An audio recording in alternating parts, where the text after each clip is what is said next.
Soy Isabel Villagar. Hoy voy a hablaros en este vídeo de la importancia de la voz hablada, porque la voz sí que importa. La voz es nuestra herramienta de comunicación que se nos ha dado en la naturaleza. Es una evolución desde hace miles de años y por lo tanto es un sistema complejo al que le afectan diferentes partes del funcionamiento del cuerpo, la mente, las emociones, y por eso para mejorar nuestra comunicación y mejorar nuestra voz necesitamos conocer esas tres grandes esferas.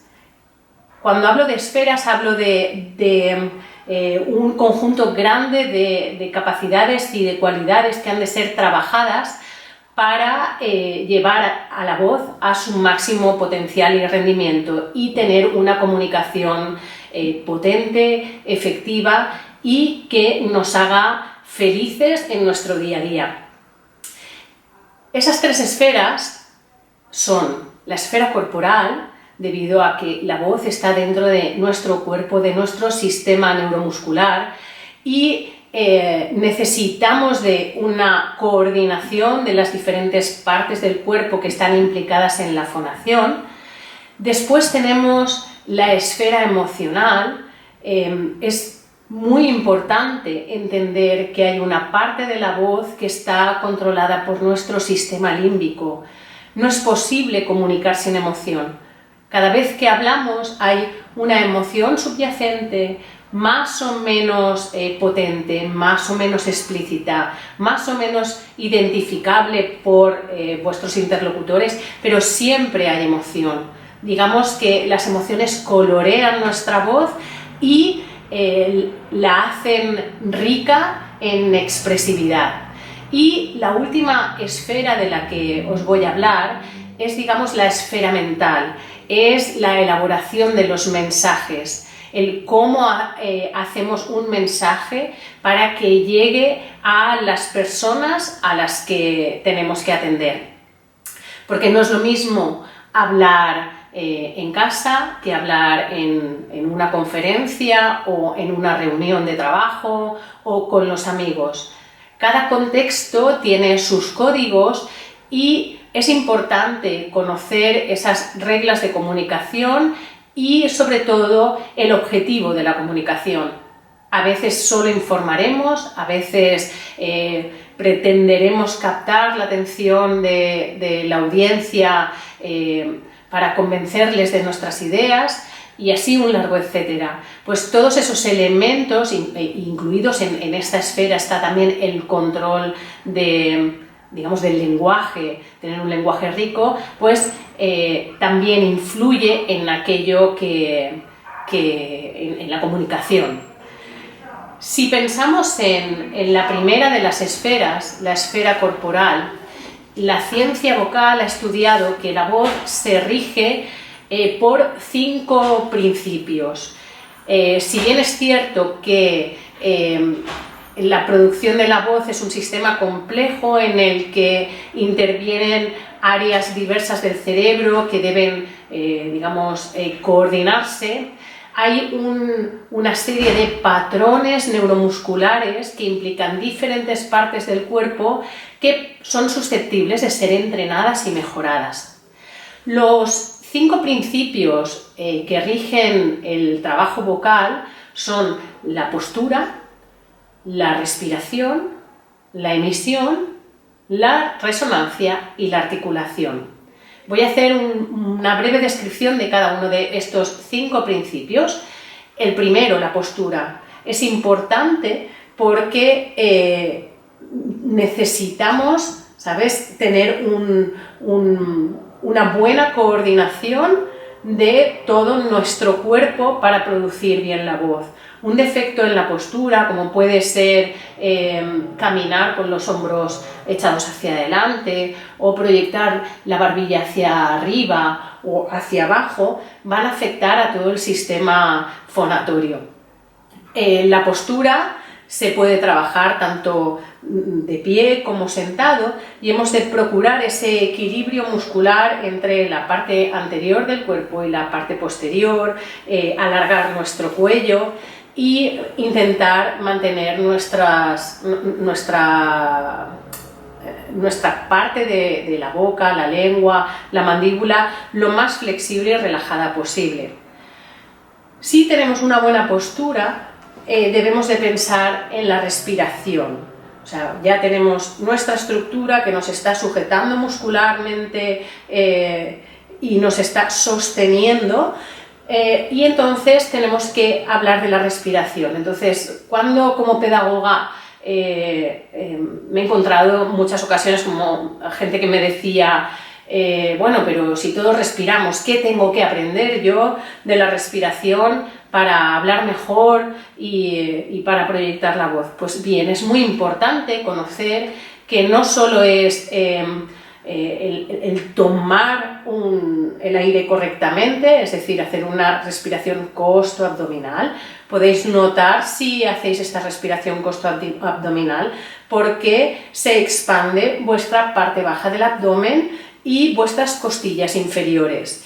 Con esa respiración costo-abdominal, esa inspiración, conseguimos coger el aire suficiente, pero sobre todo movilizar las estructuras que después necesitamos activar en la expiración, porque es más importante no tanto la cantidad de aire que tomas, sino cómo dosificas el aire a la hora de hablar y de mantener esa columna de aire que pasará por las cuerdas vocales y hará que se produzca un sonido equilibrado, que se proyecte y que permita un uso eficiente de la voz. Pues bien, lo más importante es controlar ese soplo de aire que ha de ser fino, frío y continuo. Debéis de pensar, o podéis hacer un simple ejercicio de poneros el dorso de la mano y soplar. Si ese soplo es fino, frío y continuo, quiere decir que lo estamos haciendo bien. Hay diferentes ejercicios para trabajar la respiración y para trabajar este soplo, a través de pajitas, soplando en el agua o sin el agua, haciendo pompas de jabón. Es decir, hay infinidad de estrategias que permiten sensibilizar la musculatura que está implicada en esta expiración, que es sobre todo el recto del abdomen y la musculatura de la parte baja del abdomen. Una vez controlamos ese soplo, tenemos que pensar que el aire pasa por nuestras cuerdas vocales, que están en nuestra laringe, que está aquí en el cuello, y la laringe es un sistema cartilaginoso cuya función primaria, evolutivamente hablando, no era la producción de la voz, sino el evitar que los alimentos pasaran en la vía aérea, con lo cual es como un triple cierre, ¿vale? Debido a que tenemos la epiglotis que cierra cuando tragamos, las cuerdas vocales que se cierran también si entra algo que se nos escapa cuando decimos o que te atragantas y te entra por el otro lado. Tenemos ese sistema de toser y de expulsar para garantizar nuestra supervivencia. El habla y el canto fueron algo evolutivamente posterior. Y es importante saberlo, porque sí que puede haber una cierta tendencia a aumentar la rigidez de la laringe, porque tiene un efecto de control del esfuerzo. Y debemos pensar que la laringe tiene que estar móvil en el cuello, que se eleva cuando tragamos, que baja cuando aspiramos y sobre todo que debe mantenerse en un punto de equilibrio para que funcione bien. Ese punto de equilibrio es la risa. ¿Cómo podemos trabajar la emisión? Pues haciendo sirenas, haciendo trinos de labios o de lenguas, toda esta serie de ejercicios que hacen que la laringe trabaje bien. Después tenemos la resonancia, que es el cuarto principio, que es que pasa de la laringe hacia arriba. A más espacio y, digamos, más acople de armónicos conseguiremos una voz más proyectada. Hablar con la voz proyectada no implica gritar, sino implica trabajar ese acople de armónicos para que la voz llegue a la última fila de un auditorio. Y por último tenemos la articulación. La articulación depende de los idiomas, pero es muy recomendable para trabajarlo la lectura en voz alta, el grabarse y fijarse si se nos entiende o no se nos entiende, el preguntar a nuestros interlocutores si la voz funciona, o sea, si se nos entiende cuando hablamos. Muchos errores vienen porque las personas tienden a hablar muy deprisa, a tomarse poco tiempo para respirar y por lo tanto no dan margen al cuerpo a trabajar de una manera coordinada. Trabajar independientemente estos 5 principios que van acoplándose es importante para tener una voz sana, para tener una voz eficiente y por lo tanto los ejercicios de calentamiento son muy recomendables para todos los profesionales que trabajan habitualmente con su voz, como pueden ser los comerciales, los docentes, los entrenadores de fútbol, los médicos, los abogados, gente que utiliza su voz más de 4 horas al día de una manera intensa. Dentro de la segunda esfera, la esfera emocional, es importante entender que ese maquillaje de emociones se puede trabajar. Es decir, en la medida en que una persona incrementa su inteligencia emocional, incrementa su autopercepción de cómo se siente, cómo se encuentra, cómo se autocontrola y cómo afronta las diferentes situaciones, pues este trabajo hace que la voz pueda sonar más expresiva o con mayor intencionalidad. Las personas que tienen una cierta rigidez emocional generalmente también tienen una rigidez vocal.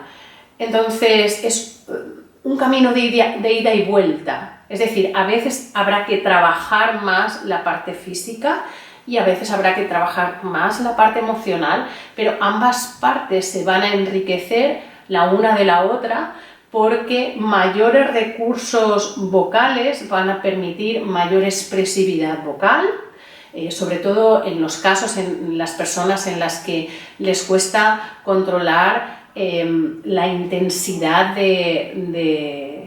o sea, el hacer la voz más fuerte o más suave, o las personas con una voz monótona a las que les cuesta ganar una expresividad porque no tienen suficientes frecuencias exploradas que puedan aplicar a su voz. El tema emocional tampoco se puede descuidar dentro del trabajo vocal, porque una persona que está tranquila, que está confiada, va a afrontar mejor los cambios que se producen en su voz cuando se trabaja con un educador vocal. Y en la última de las esferas, la esfera mental, tiene implicaciones de diversa índole, porque por un lado tendremos la manera en que nos expresamos y utilizamos el lenguaje. Tenemos que, cuando nos comunicamos con los demás, tenemos que saber que emplear un determinado lenguaje depende del contexto. No se habla igual a un niño de 5 años que a una persona mayor, que en una reunión de empresa, que en un aula de secundaria, que con los amigos. Por lo tanto, deberemos ajustar nuestro vocabulario, nuestra manera de expresarnos a los diferentes contextos. Por otro lado, tenemos que tener en cuenta que hay unas reglas básicas de la comunicación en las que la intencionalidad de la comunicación va a condicionar el tipo de discurso que vamos a emplear. El arte de la oratoria, el arte de utilizar bien el lenguaje, es algo que nos viene desde la Grecia clásica, desde Aristóteles, donde realmente esa dialéctica, esa manera de comunicarse y de expresarse era algo que se potenciaba y se trabajaba. Hoy en día necesitamos que haya más conciencia de que la manera en la que transmitimos un mensaje influye o impacta de una manera o de otra en la audiencia. Hay diferentes tipos de discursos que deben ser estudiados minuciosamente para entender que un determinado discurso lleva a una determinada finalidad comunicativa. Muy importante ajustar estas tres esferas y, sobre todo, plantearos como punto de inicio qué es aquello de vuestra voz o de vuestra comunicación que no os acaba de convencer. Puede ser aspectos relacionados con la esfera corporal, es decir, que penséis que tenéis una voz chillona o monótona, o demasiado grave o demasiado aguda, o que habláis demasiado deprisa, o que cuando contáis algo no sois capaces de sintetizar y de resumir lo que queréis contar, y entonces la audiencia pierde el interés sobre aquello que queréis hacer.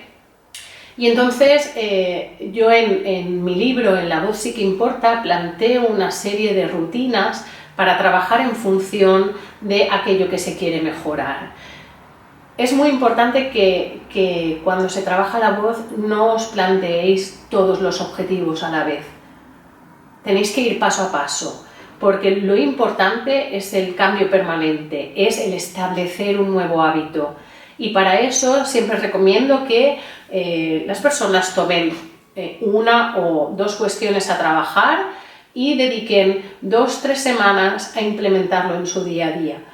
Por ejemplo, una persona que hable muy rápido, obviamente no va a cambiar el hábito en un día, va a necesitar tiempo, pero si presta atención y se fija y tiene como objetivo fundamental ralentizar la manera de hablar, será más fácil que ese cambio se torne permanente con la práctica, con ese objetivo en 2 o 3 semanas. Cuando a lo mejor consiga eso, puede plantearse el aprender a resumir, o cada caso es un mundo, porque cada persona es un mundo, cada voz es única y no hay una única receta para solucionar las dificultades que pueda tener una persona en su comunicación.